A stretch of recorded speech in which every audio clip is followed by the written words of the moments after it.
is a D6 generation pip. Yeah, one of those dots on the side of a six-sided die.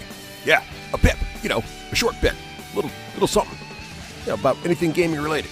Sometimes featuring Craig, sometimes featuring Russ. We'll see what's coming up today.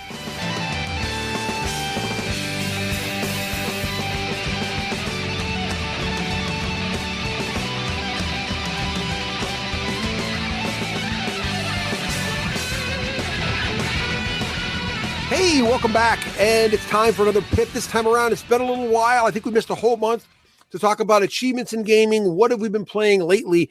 And Craig, we are flattered, honored, nay, privileged to have the number one Canadian gamer. Yes, I said that, Rodney. That's the number one Canadian gamer in the house, Teras, the Geek Nation Tours man. That's right. How's it going, Teras?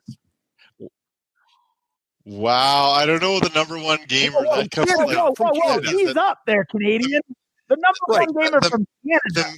Number one gamer from Canada. What does that mean, though? Like, does that mean that I'll have a whole bunch of people challenging me off for the Warhammer Championship at possibly, yeah, or something like that? Or no, it doesn't mean winningest. It doesn't mean you win the most games. It just means you're number one in our heart.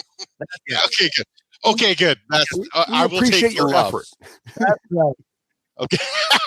Good. That's good because I do. That's the badge I normally get. Excellent. So, Teras, thank you for joining us. Of course, for those of you who don't know Teras, he is the man, the myth, the legend behind Geek Nation Tours. So we're always excited to chat with Teras because his activities are world-renowned. Teras, we assume that Geek Nation Tours is still a going concern. Oh, good. Okay. It is. It's. I have. Thank you for asking, but yes, no, it's going. Actually, I have some really big news on that. So we'll talk about that later. Yeah. Excellent. Good. Coolness there. All right. Excellent. Okay. So, Craig, do you remember how achievements in gaming works? Are you familiar with this process? I vaguely remember there was some kind of echo thing. Okay. That's what I remember. Okay. Good. Do you still have it, or do you want to just skip that part? I think. What's the time now for, Craig? I think I have achievements in gaming. It still works, people. All right. Nicely done, Craig. That was an extra long So, one. Teras, what have you been playing lately for board games, card games, RPGs? Well, we're just starting our Kill Team campaign. Tell you nice. Yeah.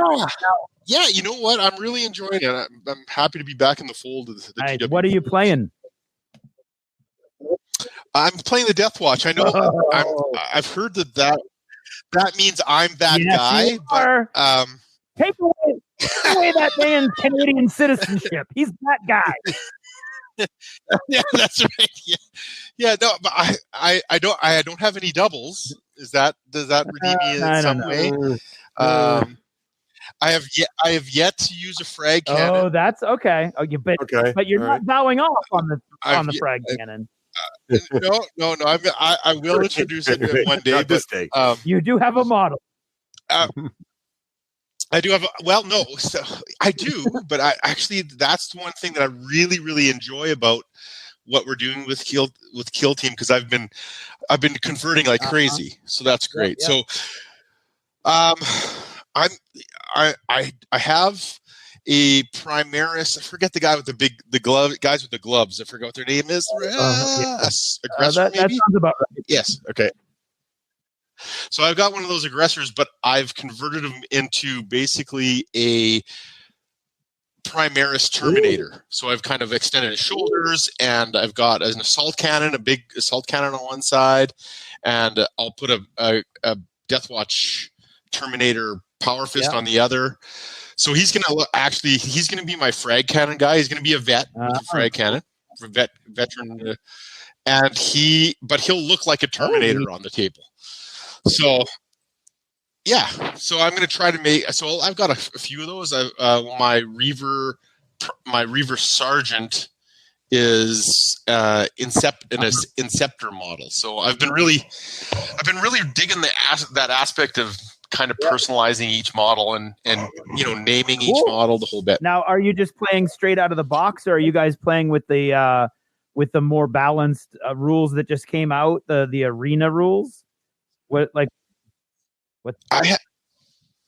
No, we haven't took a look at the arena rules. Tell me more. When we started playing, I love the idea because I love within the first month of us getting the game, I think I had 6 kill teams going, 2 of which I had not even owned or thought to own before the game came out. Right. But then I played Matt. Right. So that was rough. And then I learned from Matt. And then I played Russ with the kill team I learned from Matt, and that ended that rather abruptly.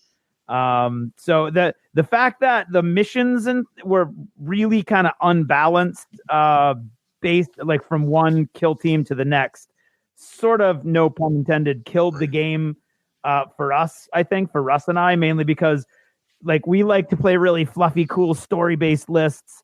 But if one story-based list is this small elite force of Marines, 9 missions out of 10, they're going to have a huge advantage over Russ's big Imperial Guard. I can't remember what they're called. The Mordians. Yeah, Mordians. Exactly, they're Mordians.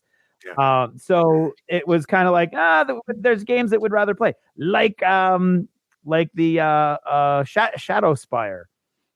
Yes, that's a really great balanced game. So, but then just a month or so ago, they came out with Kill Team Arena, which is it almost 40K-ifies the mission system a little bit, so that it comes from a couple different directions. So that if you're a late game, you've got to get your guys across the board before you can start scoring. You're scoring more points in the late game. If you're an early game scorer, you're scoring fewer points, but you've got more turns to do it.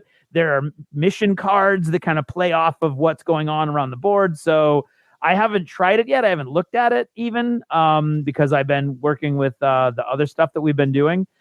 But it really gives me a lot of hope because I want to love Kill Team. I want to have all these different kill zones. I want to do a campaign. I think that would be a lot of fun.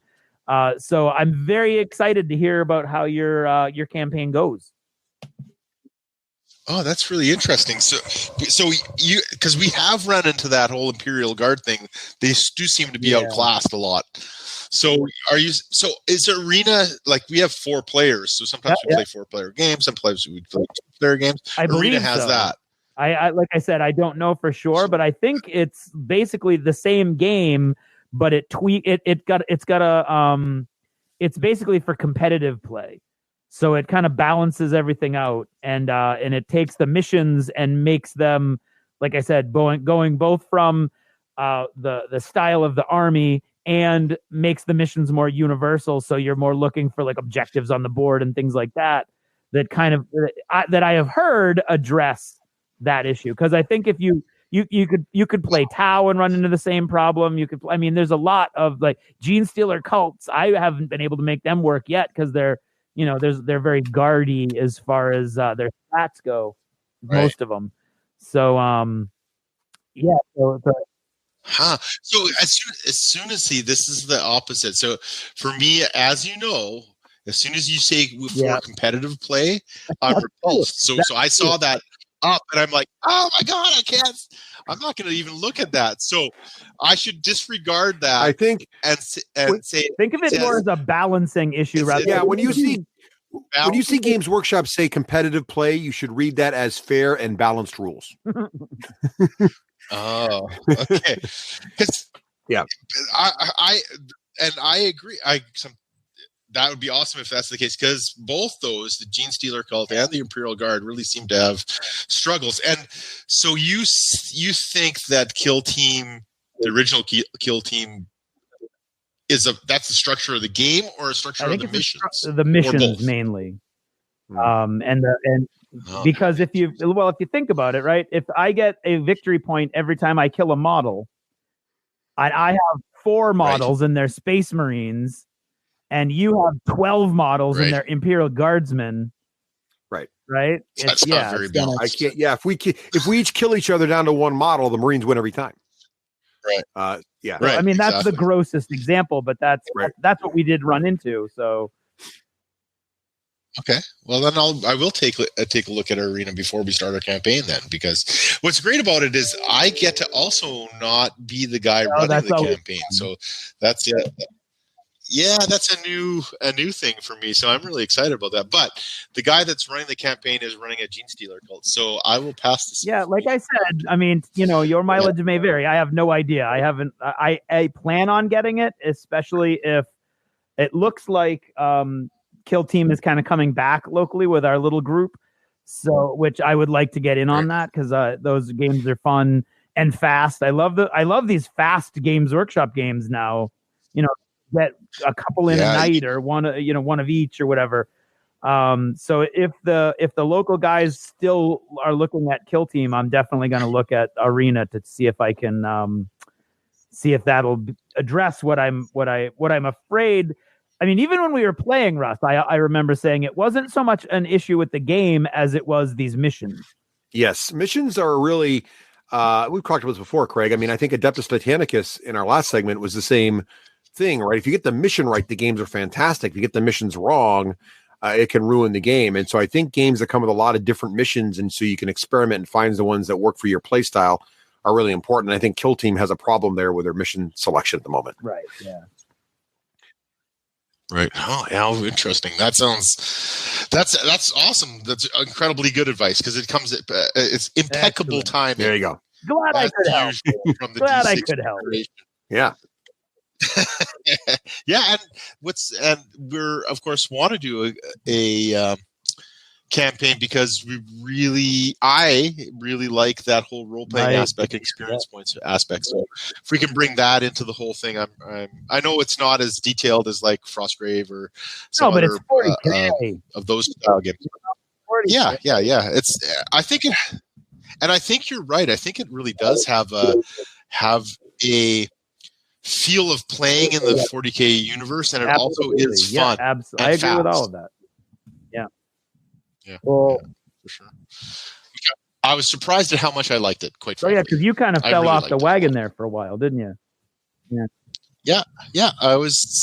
Well, I still love everything that GW does. Yeah, but I was done with big armies. Right. I think that's really what it came down to. I remember.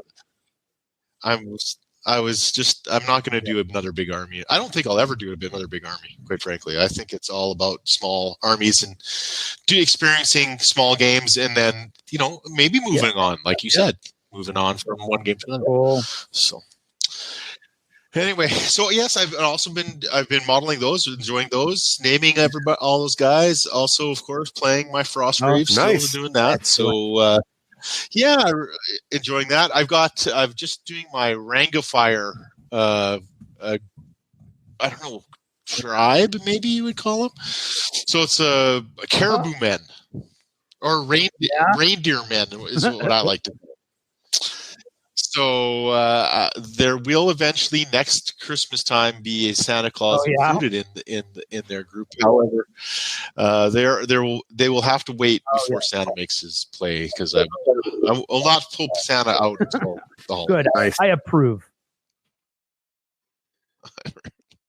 Awesome. And so, I've been doing that. I also, since you're talking about Adeptus Titanicus, I painted up my Warlord Titan. So excited about that.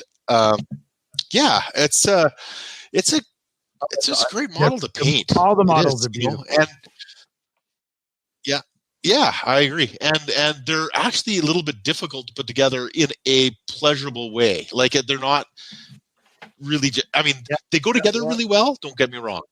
It's just that they're also a challenge. You have to really follow the instructions, and this piece goes here, this piece goes there. And I think that modeling aspect has kind of come back. Like I really felt like I was a kid again trying to build a airplane. Right. To these, it's back to the real stuff. Yeah, so that was really pleasure. So I'm going to. The reason why I did that is because I will be playing Adeptus Titanicus at Adepticon. Yeah, so cool. I'm excited about that. Yeah. I will, however, be that guy again. Oh God. and I have no idea what the rules are like. So I know that you guys were discussing the rules. I will listen to your podcast, just so you know. You'll have one person. Thank you. That's awesome. Thank you, Teras. Well, if it's by the greatest Canadian gamer ever, that one's worth like at least 100. That's right. So we'll take that. Yeah. You know what they say about the men of the North. Right. That's right. There were 10 South. Well, I get it. Winter is coming after all. Or he's here. I will get it for free though, right? Yes, sure. Whatever that means. Yes. Okay. Good. That's special for me, right? So, I'm excited about that. What else? I don't know. Tons of movies. We watched. What did we watch just recently? We watched Deadpool again. Nice choice. The second one. Never go back. Such a fun show. Yeah, we just watched this weekend. We Into the Spider-Verse. Oh, it's a great film. What'd you think? Yeah, right. Yeah, it was amazing. It was. No, you didn't like it? Craig's a little confused about this movie. So, Craig, why don't you explain to the audience why Into the Spider-Verse was not one of the greatest superhero movies ever made by humanity? I don't know. I enjoyed it, but I found the animation style to be distracting because of the blurred, forced 3D effect that occasionally would bleed through to the point where I found myself several times looking around, wondering if I was the only one who wasn't wearing 3D glasses. Wow, I can't focus on anything. Did I come into the wrong theater? It's so true. It is so true. My wife. Okay, so I'm going to tell you how bad of a husband I am. So, my daughter really wanted to go to this show. For you, that's a trek. And I'm like, okay, well, right. It was actually at the second play theater, so we were going to go to that, and that was just this Monday. And it's Family Day in Canada. That's the Family Day long weekend for us in Alberta, anyway. But on Friday, my wife had just had her second cataract surgery done. And she's like, yeah, I'm going to go to this movie with you. And I'm like, are you sure? Like, your eyes are okay and everything like that? She goes, yeah, let's do it. And the surgery went great. And then you sent her into this ridiculous animated movie. Wow. My wife is an enhanced human being now. She has bionic eyes, like the whole bit. Yeah, like she seriously has, like her lenses are artificial. So she has like artificial parts inside her. So she's an enhanced human. But I bring her to Into the Spider-Verse, where, like you say, it's like totally foggy sometimes. She's like, my eye's not working. And your eyes, it's a hard movie to watch. Like, I will tell, like, not because it's a bad movie, the plot's good or the characters are awful or anything like that. I loved all that, but Craig, I will say I'm 100% on that. It is a challenging movie to watch. And now I love that. I don't know what's wrong with me, but I thought it was really good. I thought it was a great idea. No. Like, it clearly was trying to make that old fashioned comic book texture into an animated format, which I could appreciate that. And I don't know if what was distracting me was a feature of what they were trying to do. And like Russ seems to think that that's part of the animation style that sometimes. Oh yeah, that was not an accident. That was not and that wasn't. It wasn't an artifact of 3D done wrong. That was an intentional thing, because comics do that sometimes, right? So comics will intentionally blur to get. It's almost like. Do you remember one of the things that Disney did very famously was the multiplane camera? And they did it originally with Sleeping Beauty. So when it would shoot through and you could zoom into a comic book pane, and the stuff in the foreground would come out of focus and the stuff in the background would come into focus, and you could move deeper into the woods. Yes. They were doing a similar technique that was bolder, and it sounds like it doesn't appeal to everyone. No, it didn't appeal to me. Yeah. Okay. So I am gonna backpedal a little bit, because I did say that it is a difficult movie to watch. However, I loved it. I loved the animation. I loved this fact that it was not focused. I love the 2-dimensionality of some of the frames versus the 3-dimensionality, and it's all over. And you know what? It does feel like a comic book. It feels like you're inside. I think that's what they were going for. It felt like it was almost like you were trapped in the pains of the comic with the heroes in a really cool way. And what I was really amazed by was the quality of the storytelling, the quality of the voice acting, the quality of the actual action animation, how it really captured sort of the feel of the modern day live action hero movies in an animated format. Like there's been so many great live action movies. I almost was prepared for this to be more childlike and less serious in tone. But it was the opposite. I thought it was great. Yeah. Oh yeah. And I think it was brilliant in one other way that they can have 2 Spider-Man movies going at the same time. There's no conflict. Right. Like Miles's universe or the current Peter Parker Homecoming universe. Which one's the real universe? Well, we don't know. Did you catch this? Right. So I don't know if they had these things in Canada when you were a kid, but when I was a kid, Spider-Man, the comic book, and the old cheesy animated series with the intro theme that's now in every Spider-Man movie, Spider-Man does it. That's in every animated Spider-Man movie, including this one. But what's great about that is at that time, they made a bunch of really cheesy Spider-Man toys. So I had the little posable plastic Spider-Man doll, but I also had the Spider-Man dune buggy and the Spider-Man motorcycle, which you were spoiled. But here's the thing. What was great was when they had, and this is a bit of a spoiler in the movie, when they're in the alternate reality where Peter Parker is super successful as Spider-Man, and they go into what is the equivalent of the Spider Bat Cave. And if you watch carefully, when they pan around all the different spider vehicles, they are literally shots of those old cheesy toys made up as, it was perfect. It was such a great callback. It was awesome. Yeah, that's awesome. I did not catch that, but they had tons of stuff there were so many cool, subtle Easter eggs. Easter eggs, and they do New York really well. New York really felt it was so good on so many levels. And Spider-Man was my favorite superhero ever, so I love all that craziness, which is why I had the dune buggy. Even though it never appeared in the comics, at least not as far as I know. It may have some point, but I just liked it a lot. But I'm a total Spider-Man junkie, so that may have also influenced me slightly. Yeah. And I like also one thing I'll say about the multiverse, also brilliant about diversity. Yes. Like anybody can be Spider-Man. Even a pig. Spider-Woman. Exactly. Even a pig. Anybody. So they just opened diversity up, and they also said, you know what? We can make 2 Spider-Man movies at the same time. And no one will say, well, what's going on? Because it just totally makes sense. Right. The fact that they did the whole verse aspect of it allows for anything. Right. Yeah. But they did it in a good way, like without a cheesy time travel moment or any of that stuff, which was great. Yep. Awesome. Well, Craig, what about you, man? Teras has been going on forever here. Yeah. We'll come back to you in a minute, Teras. But Craig, what have you been playing? Well, we played a lot of Adeptus Titanicus. Yeah. Like I said, I hope we can get back to that. I hope that stuff doesn't rest in its special 20th anniversary or 10th anniversary battle foam for all eternity. Then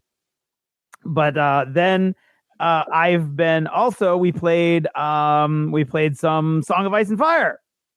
We did. We just played that last night. And the funny thing was, and I don't even remember now why, the game comes with 5 play modes, which we would call missions, but this game calls playing modes because they kind of do change a lot of the basic rules of the game. Well, that's also because there's mission cards. Right. So the different play modes, some of them use mission cards. So I think it's why they didn't call. And you're right. That could be confusing. So we've been playing the basic mission all along, which is there's 5 objectives, and each objective gives whoever's holding it an advantage during the game. And you're trying to kill people, basically, is what you're trying to do, and or kill other units. And for some reason, I was like, you know what? I'm just going to stick with this because I'm usually the driving force behind these games getting played. So I was like, I'm the one who's introducing it every time we play. So I'll just be like, this is the mission we're playing, and I'm not even going to mention that there are other missions available. And I've been looking around, and I Guerrilla Miniatures online, Ash and the guys. I was watching a couple of their videos, and I was like, wow, these other missions start to look really cool. And there's one that reminded me of the 40K mission cards that we like so much. And I thought, wait, what if we try that? And so that's what we did last night. It's called the Winds of Winter. It's cool that all of the missions are based on the books, or at least the names are. And so there's the objectives are out there, but they're only out there if they only matter if they key to cards that you get. And then every turn you get 2 secret cards, and there's 1 public card. And so you're trying to get your secret objectives, and some of them are really cool because you have to announce them. Like, okay, this turn, every time I do X, I'm going to get 1 victory point. But now Russ knows that I'm going to try to do X, so he's going to try. So there's almost a second element beyond what 40K does, where there's a reactionary aspect of it that I really, really liked. It didn't come into effect too much till the very end, when it was almost, we were all locked in combat. So it was kind of like, you can try to, rob me of these objectives, but then that's going to cost you in other places where you want to go. And I've said it on Twitter a bunch, because so we have the Lannisters and we have the Starks, and they're all painted now, including extra units for each. Nice. And then our friend Pete was like, well, I really like playing this game with you, but I want the Night's Watch. And I was like, well, I'm not going to buy the Night's Watch. So the very next day, the Night's Watch showed up on my doorstep. He was like, hey, guess what? Nice. They're really cool models, and I know you're going to paint them eventually because you're not going to be able to not paint them. I was like, oh, you jerk. So I am, as we speak, painting Night's Watch models. There you go. It worked. I was totally mind tricked. But when I opened that starter box, so you've got there are now 3 starter boxes for A Song of Ice and Fire. You've got the Lannister and Starks, which are 2 full armies in that box, and you can get that at a really good deal at this point. It has everything you need to play both armies. Then you have the single army starters, the Night's Watch and the Free Folk. And I tweeted about this a lot when I opened the Night's Watch box, because I was floored at the value that you get. First, the rule book is very thin. It's a very simple, elegant rules system. So there's probably maybe 25 pages total, and it's all big print, and it's all like boxed out rules so that the important stuff's really easy to find, and lots and lots and lots of really cool, beautiful art, but at the same time, really clear example artwork and graphics. You also get all of the tokens you could need to play the game. You've got the ruler. You have themed dice. So you've got Night's Watch dice, where the Night's Watch symbol is the 6. You've got 4 units. You've got a bunch of character models. It's like basically everything you need to have a small game. 1 box that costs, and those cost $85 retail. One $30 box of a unit gets you another unit. Now you're playing mid-sized games with just these 2, and they come already pre-assembled. In color-coded plastic, so every army is a different color, even if you didn't want to paint it. But why would you not want to paint it? And I just, every time I revisit this game, I fall in love with it all over again, and which floors me, because during the Kickstarter, I was like, this game's really not the game I want. But I mean, the models are beautiful. They're Dark Sword miniature models. So for $150, I'm going to get every character in the books. And I mean, most of the characters in the books, at least of these factions. So and that would cost me way more than $150 for the metal Dark Sword minis. And instead, what I got was the best Kickstarter experience I've had so far. I love it. And last night we had a blast, and the game is so quick and easy to pick up that I'm super excited, because we're gonna play it at Adepticon. We are. I was thrilled to get the Free Folk starter last night, along with the Spearwives expansion box. And I was, as Craig mentioned, you could just pop the whole thing open. I think it was $115 for both the starter plus the 1 box of miniatures. In this game, these are trays of models, right? So they're large trays of models. block style fantasy combat movement. And the free folk come with two really beautiful large giants, along with all these blocks of troops, and everything you need to play. And Craig mentioned the rule books. Not only, Teras, this is what blew me away too. So each starter box comes with its own copy of the rule book, right? Which is, nice, but you're thinking it's its own copy. It's not only the own copy, but the artwork in the rule book, from the cover to all the art inside the book, is only your faction's art. So like mine's got free folk art. And remember, this is licensed on the books, not on the TV show. So all the art is original. Yeah. It's fantastic. So it's a new way to look at the Game of Thrones IP, which is fantastic. And I actually like the look of the giants better in this than in the show, because in the show, the classic sort of dopey looking hill giant sort of thing. In the game, they're really much more serious and intimidating and a little darker, which I really like. And everything's just a little bit darker in the game, which is strange to say because it's Game of Thrones. Everything's dark to begin with, but I was really impressed with that. Even each starter box comes with custom dice for the faction. I particularly like the fact that the free folks symbol is a naked giant. Yeah, that was which is on the dice as well, which I started, using a lot, Teras, because you think about it, if you're a naked giant, you can triple wield clubs, so very handy in combat. It takes a while, but eventually you figure it out. This is what you deal with. This is you're getting the barest glimpse, no pun intended, of a persona I refer to as Kid Russ. It's always a dual moon when fighting free folk. It's just a fantastic setting. It's really wonderful. But the best part is so hang on, I do have a question. So if you've got a model or a miniature that you really like, does it have rules to instantly kill that model? No, it does not. No. Not really. No. Because whenever I like a character, I see where you're going. No, but they do die a lot. It's just they'll be back. Yeah.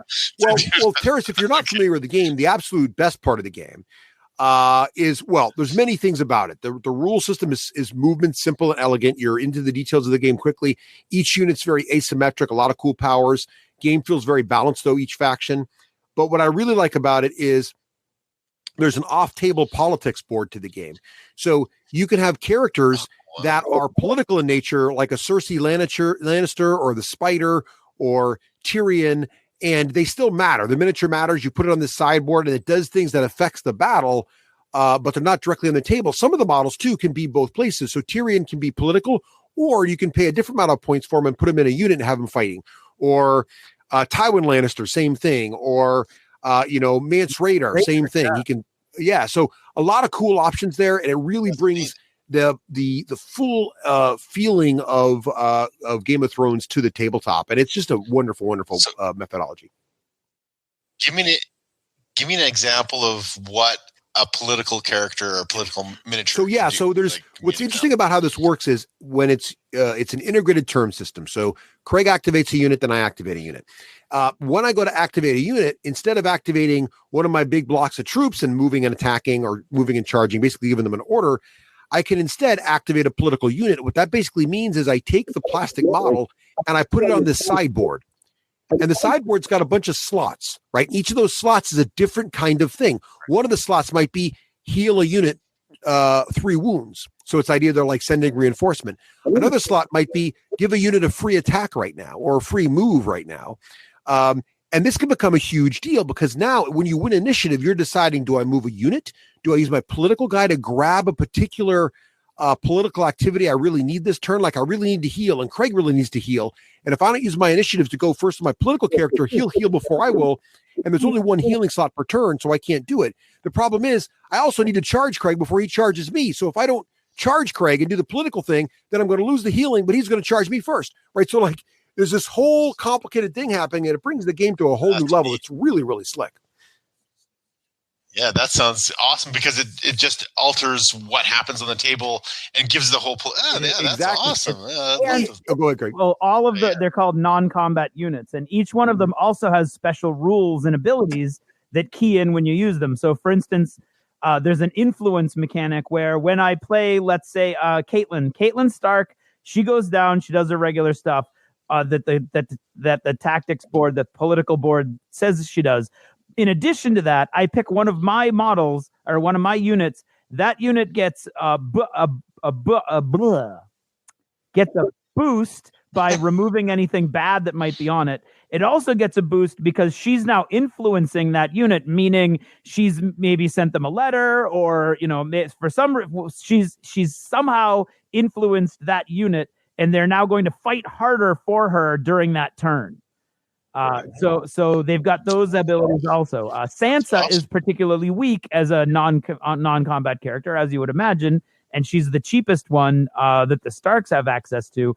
But at any time in the game, she has a once per game ability where she can get any. We didn't even mention that you also have tactics cards that you can play over the course of the game that have effects on it as well, that might boost one of your units or drag down one of his units or do something out of phase to surprise the opponent.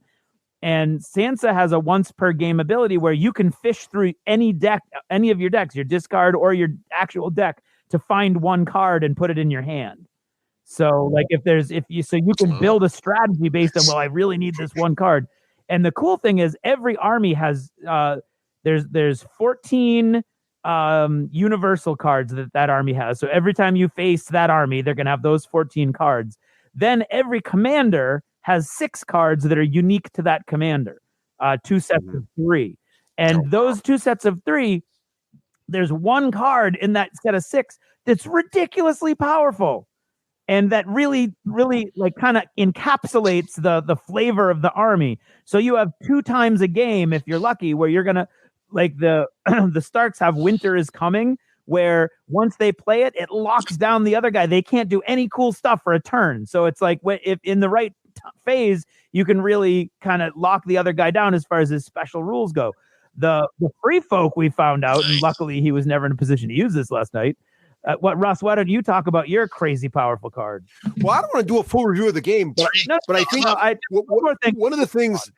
Yeah, one of the things that they do a really good job, though, is capturing the feeling of each army. So the free folk feel very much like they've gone ahead, they've scouted the battlefield, they've set traps. So Mance Raider, when you play him, you can put effect tokens, condition tokens on enemy units, regardless of where they are on the battlefield. So basically the fluff is Mance has already been out there. He's done some things. They've tripped over a wire. They're a little nervous, or maybe they're a little vulnerable as they untangle themselves.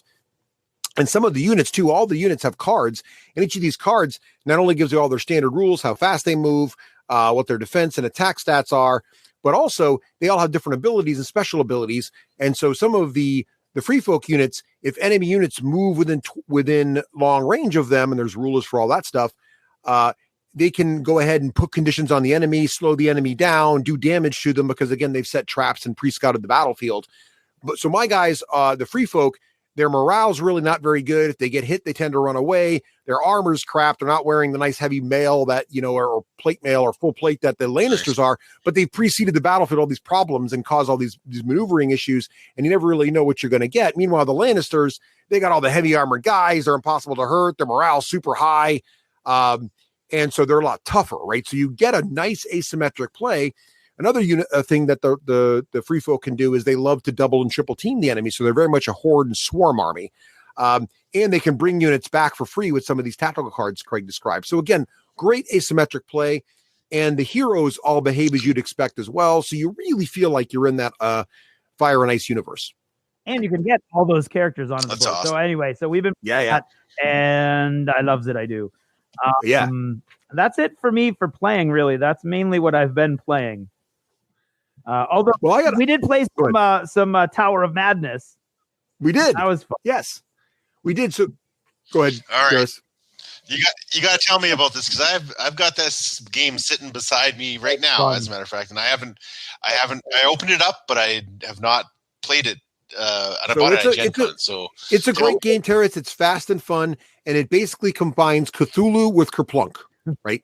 So basically, Tower of Madness has got this really cool evil tower that you take a bunch of these plastic tentacles, and you slide it through this vertical tower to create essentially a grid inside of it that you can't see. And then you dump all these marbles into the tower. And each turn, players are trying to solve investigations on the board, and they're rolling dice in order to do so, and basically playing mini Yahtzee, where you're trying to get the right combination of icons on these dice that are covered with Cthulhu symbols to be able to complete the investigation. But if you press your luck too much and don't successfully do it, you've got to pull a tentacle out of the tower.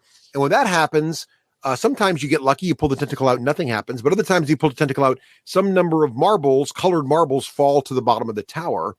And these colored marbles sometimes have good effects and sometimes have bad effects. Sometimes they enhance you and give you more spell cards. They let you augment your rolls.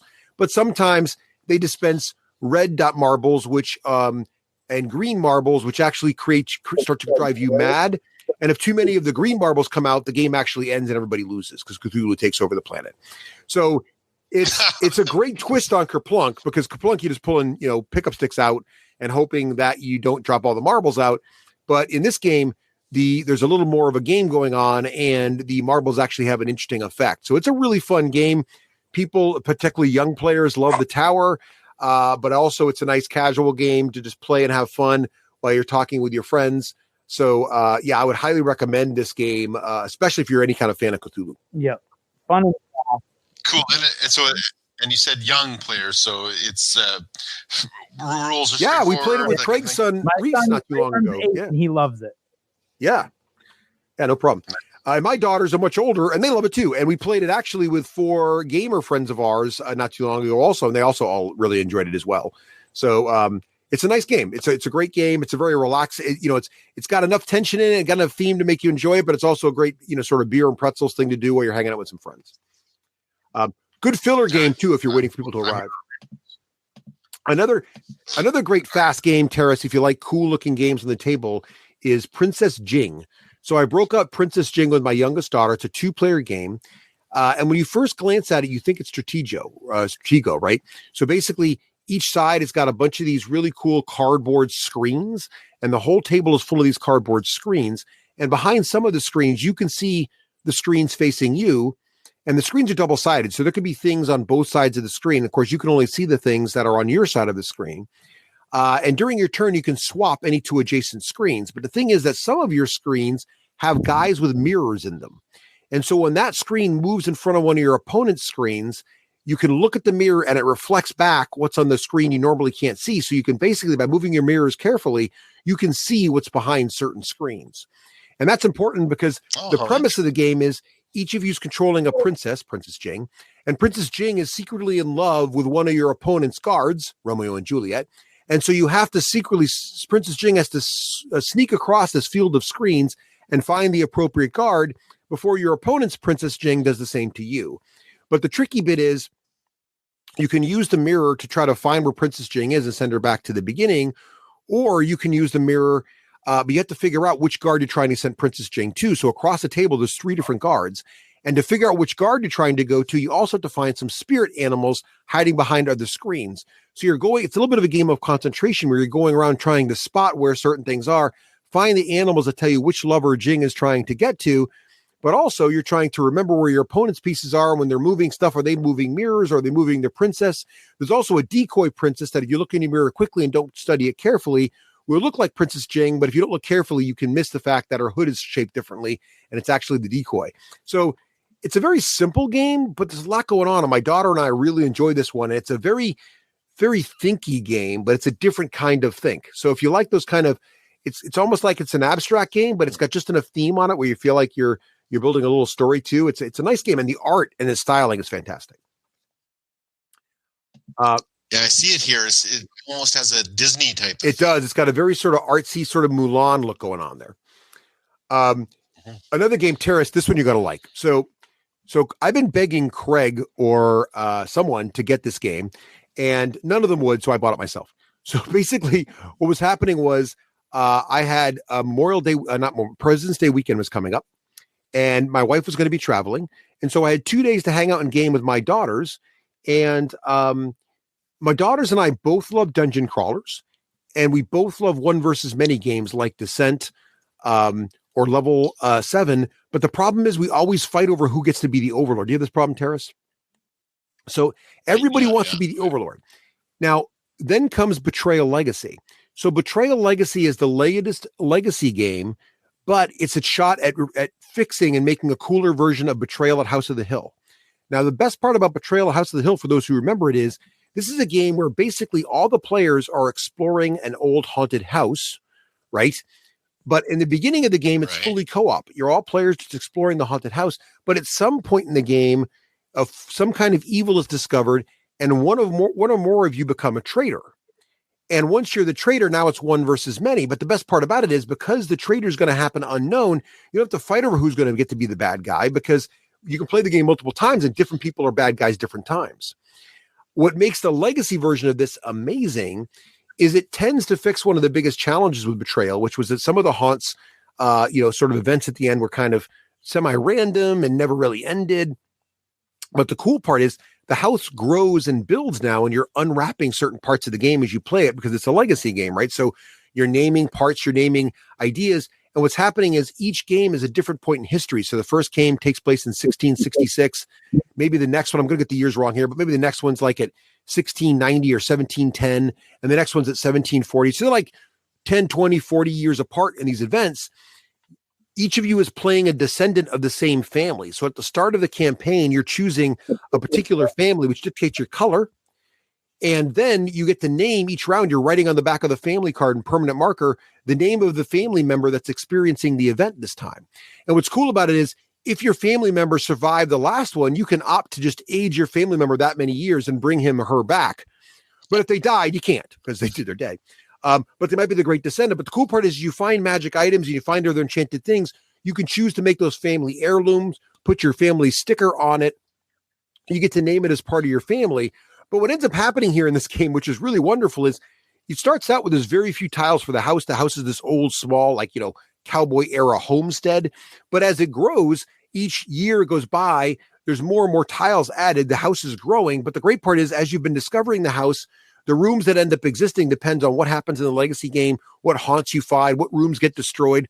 And also, as players are killed, you put ghost stickers on the various tiles they die on. So you remember which of those characters that died 3 or 4 games ago is now haunting the pond out front. Because, oh yeah, and I don't want to spoil anything, but in the very first haunt, one of the players ended up killing the other 2 of us. Mm-hmm. And he killed us both in the pond. And Rose even said, I'm burying both of you in the pond. So now there's 2 ghosts in the pond. And we always talk about the fact that's when the guy she named Preacher Paw was out there burying us all with Paw's hammer. So it was hilarious.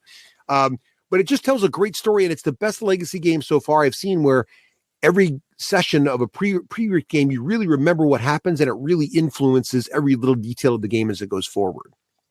And we go ahead, Jared. So how's the shelf life? How's the shelf life? Does it get you to play more games? You're sort of saying solid games. So you get the homestead. Does that take just as long as any well, so other? far, so we. Well, it's a great question. So we played it. So we got it over the weekend, and I was hopeful. I was like, well, the girls and I are home alone for this weekend, and maybe we'll play it a few times. And I was like, hopefully they'll like it. So we broke it out on a Sunday morning. We played it once in the morning, and I'm like, we'll play it once in the morning. We played it once. It was done in an hour. They're like, play again. So we just popped it open. We left it set up. We ended up playing it 7 times, Teras, in 2 days. There's only 13 missions and the campaign ends. So we're already over halfway done with the game in 2 days, but each game took about an hour and 15 to an hour and a half. So that's already 7 to 10 hours of entertainment for 3 people for $60, whatever it was. So that's already a good value. But here's the cool part. When you're done, right? So when you played all 13 sessions, the game's replayable, and you've only actually done about half of the total haunts in the book. So the campaign now makes a permanent version of Betrayal at the House on the Hill for you that's customized based on your family that you're always going to remember. That's like an heirloom game in your house. And when I bring it out for my grandkids someday, right? My daughters will both remember, oh yeah, there's the card back in 2019 that, that was when I murdered the 2 of you and buried you in the pond, right? It's going to be that kind of a thing, which is pretty neat. So you end up with a custom copy of Betrayal at the House of the Hill at the end, which is pretty cool. So really enjoying it. But even if my feeling on Legacy games is if I get 15 or 16 hours of enjoyment out of it, and then I were to buy it again to play it again fresh because I want to, or with different people, that wouldn't bother me, because 16 hours for 3 people is a great value at $60, right? You can't really.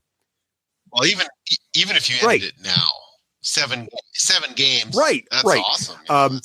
So they wouldn't let me put it away. So it's been sitting up all week. My wife's been traveling on and off this week, and we've been after school playing a game here and there. We're going to Disney next week with the family, and they're like, bring it to Disney. We'll play it down. So like they're really enjoying it. So it's been a huge hit, and I think it's the storytelling, and it's really the just the fact that it's kind of we all play D&D, so we're all role players, and so this idea that there's a story and there's characters you can remember.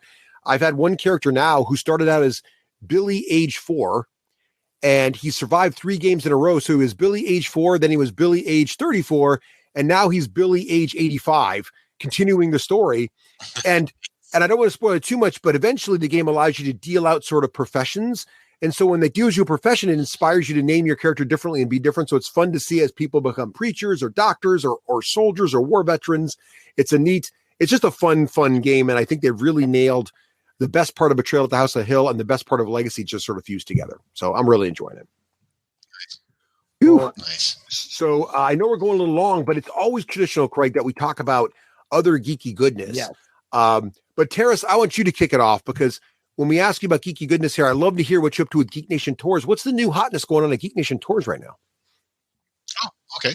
Yeah. So I'll try to be as quick as possible. We're, of course, just releasing our Gen Con tour, so we're really excited about headed back there. But the real big news, and actually, it's themed horror movies, so horror games. So maybe we'll have to take this one up Lake Snip when we're at Gen Con.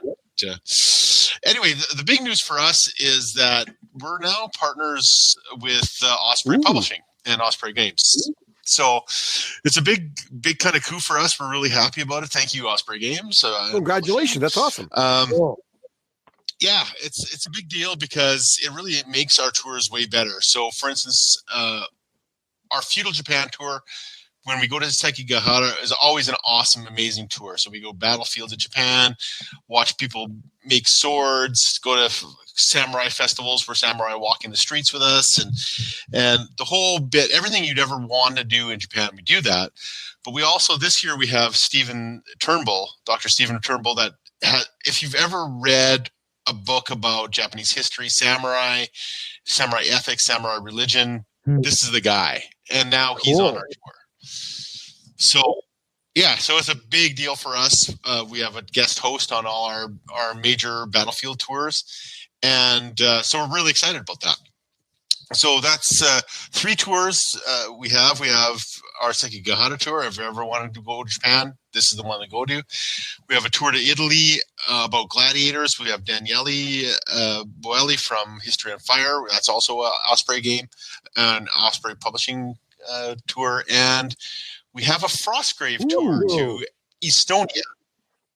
Yeah, so we've really cut down. We've really tried to make a lot of our tours really, really niche and like really small. So our Frostgrave tour to Estonia, Tallinn, Estonia, in February of next year. So it's going to be snowy and Frostgravey, and Joseph's going to be there, who wrote the rules, of course, and it's only 15 people to go on it. So it's going to be that cool. Sounds super cool, man. That's awesome. So that's a good one. And the last but not least is our RPG tour. We're headed to Lake Geneva to look at all things Dungeons and Dragons. We get to play in the House of Gygax. We're actually going to roll dice in the house where Dungeons and Dragons was written. So nice. That's awesome. That's really cool. Yeah, so we're really, really excited about those 4 tours.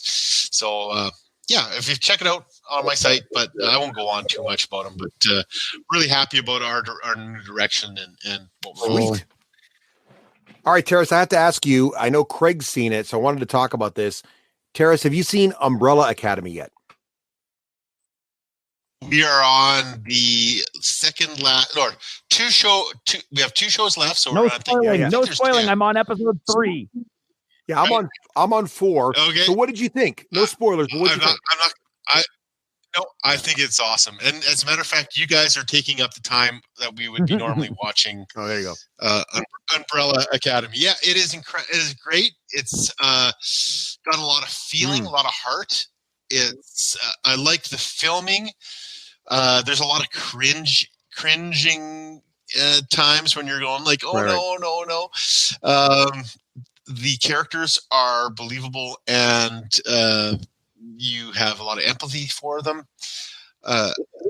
It's really good.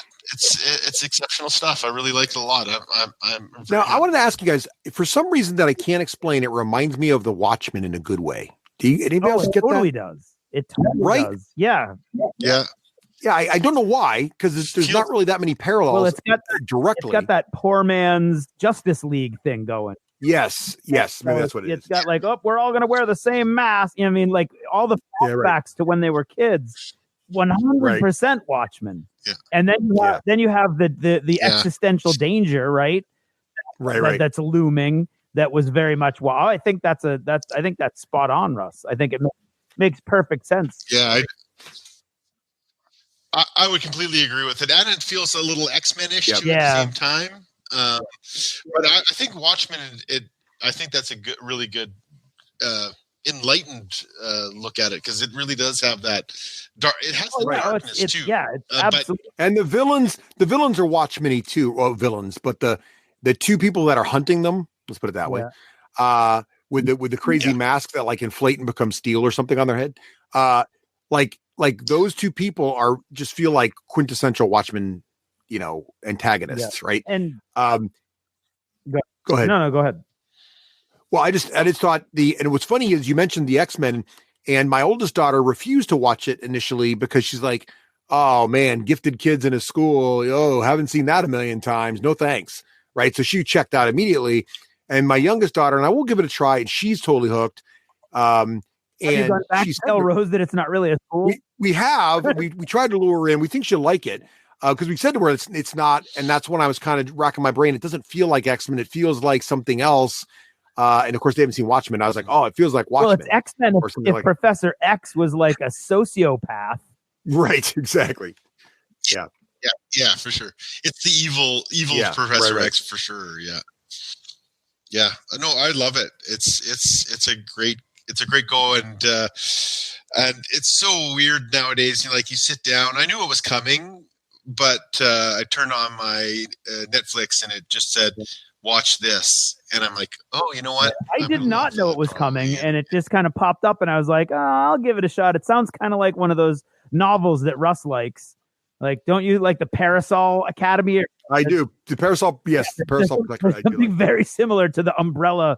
It looked like it was going, but it was nothing like that. Those are all Victorian. Yeah, I was going to say exactly not that, but that's what that's what made me look at the preview and then go, huh, this looks interesting. And go ahead. No, I just love it. I'm really enjoying it. Go ahead.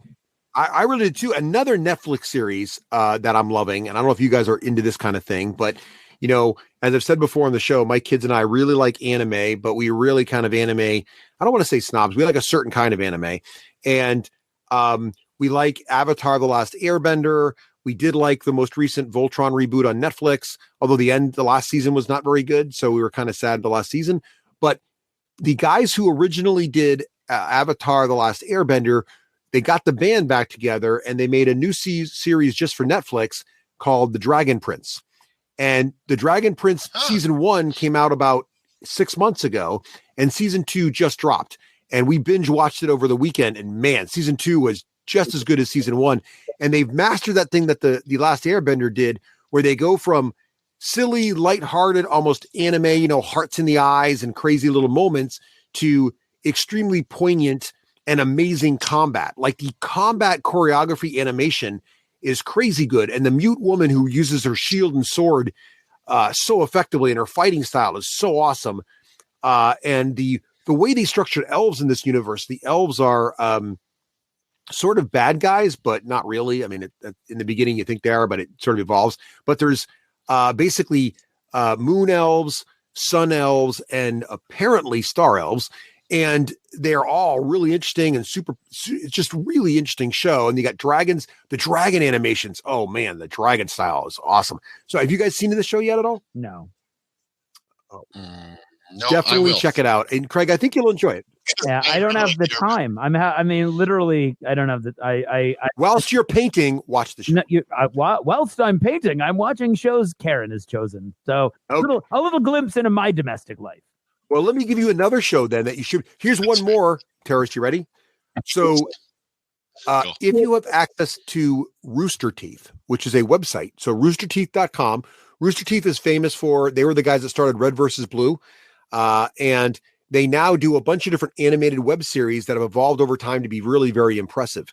The last series that my daughters and I really enjoyed from them is Ruby, RWBY. We've talked about that on the show before, but they just launched a brand new hard well, I'm calling it hard sci-fi. It's kind of hard sci-fi, but it evolves into hard sci-fi meets anime, or maybe more like hard sci-fi meets manga.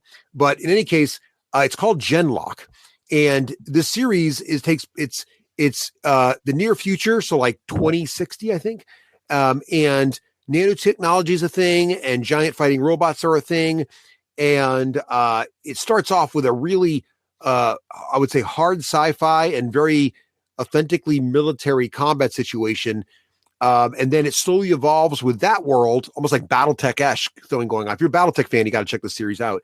And then it evolves to almost like manga mechs hanging out with Battletech mechs as they go forward. Some really top talent in the show. The voice acting's fantastic. The dialogue's fantastic. David Tennant voices one of the major characters in the show. Really, really liking this. The biggest downside is Rooster Teeth does trickle out episodes, so they do once a week. Wait. Yes. Because I will vouch for the first episode is awesome. Yeah. Want to see the whole show. Yeah. They do not follow. They don't follow the same format that they do for Ruby. Oh, what do they do? Like Ruby, if you get it for free, you sign up, you get your free membership, and you get it a week late, right? Yeah. For Genlock, you have to pay to get anything after the first episode. Oh, that's boo. And it doesn't say that anywhere. You have to figure it out on your own or go to the forum where they'll tell you, where the other people on the forum are like, yep, that's what they've done. Because I spent 2 days trying to figure out, and then I talked to you, Russ, and you were like, oh, no, they did it with Ruby. You just have to wait a week. So I was because they don't have anything. I don't play video games. I'm not into all this other stuff. But that one episode was awesome. Mm-hmm.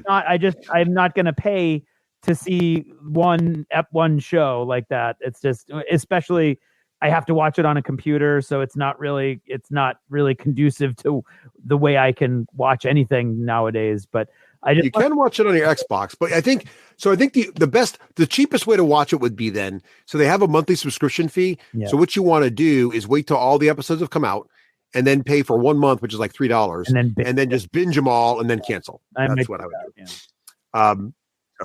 So it's kind of like the evolution of YouTube in a lot of ways. Well, YouTube kind of screwed themselves. And I don't want to get political, but what YouTube and honestly Patreon did this too, by deplatforming and demonetizing certain people based on political views. What's ended up happening is no one trusts these kind of platforms as reliable ways to make money. So what that's caused is content creators are starting to create their own pay gates and own pay content. Yeah. Right. So Rooster Teeth and other folks are doing other things to get paid so that they don't have to depend upon what basically has happened is they realized your entire business model can't depend on another company just waking up one day and deciding you no longer they either go out of business or no longer care about you or whatever, or make some kind of political decision that pisses off half the users and they all cancel your show. Like the D6G, we lost a large percentage of Patreon members due to Patreon getting into political hot water for deplatforming certain people. So we didn't do anything. It had nothing to do with us, but because of that, and people didn't want to support Patreon, we got hit. So that's the biggest challenge with depending on these other services to do that. So it's unfortunate, but I think it's worth it. But it is challenging, right? What's the problem is like, I like Star Trek Discovery. So but it's not on Netflix or Hulu, which I might pay monthly to see because there's so much great content on content on Netflix. It makes sense. Yeah. And Hulu you can watch for free if you don't mind ads. But then you have things like CBS All Access to watch that because I don't have regular TV anymore. So I'd have to do that to watch that. But that's fine. But then now Disney's coming out with their own service. Mm-hmm.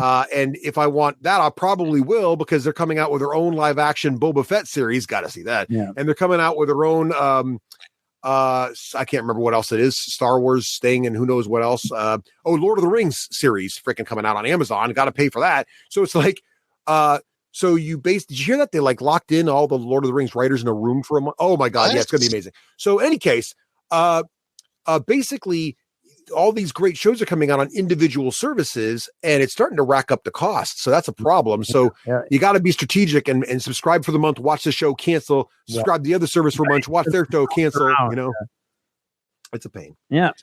Struggle is real, Craig. It is. It is. So I just want to jump in and go. I'm listening to the complete Malazan Book of the Fallen by Steven Erikson.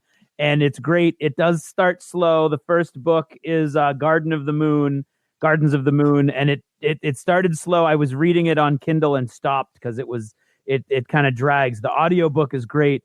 The performance is fantastic. I'm on to the second book now. These are super beefy books also, 200,000 words each or more. So it's really kind of Game of Thrones, not quite that long as the longer Game of Thrones books, but the early Game of Thrones books, like a Game of Thrones.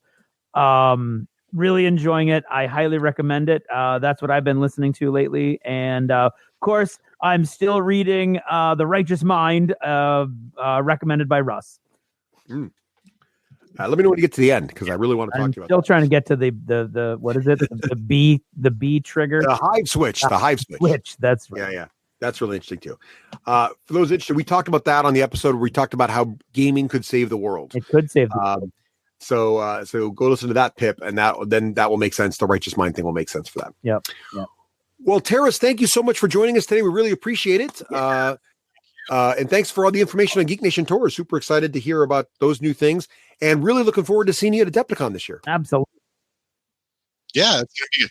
Yeah, Adepticon's always a good time, but please put some pants on this time. Look, if I'm going to be hanging out in my room, here's the thing, Teras, I can't promise that. I'm now playing the Naked Giant faction.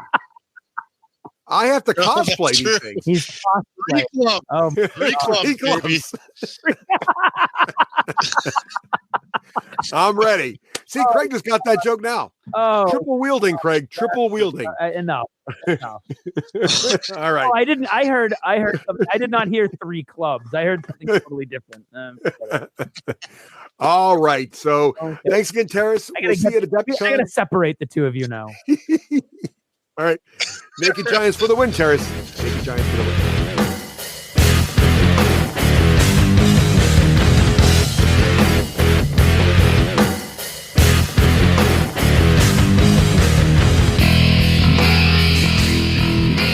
Achievement unlocked. You've made it to the end of another D6 Generation episode, the podcast whose humor has universally been acclaimed as not too horrible. Please let us know what you thought of the show by emailing us at info@the d6generation.com. If for some inexplicable reason you actually enjoyed this show, you can help others find out about it by leaving positive reviews on iTunes. Thanks for listening and happy gaming.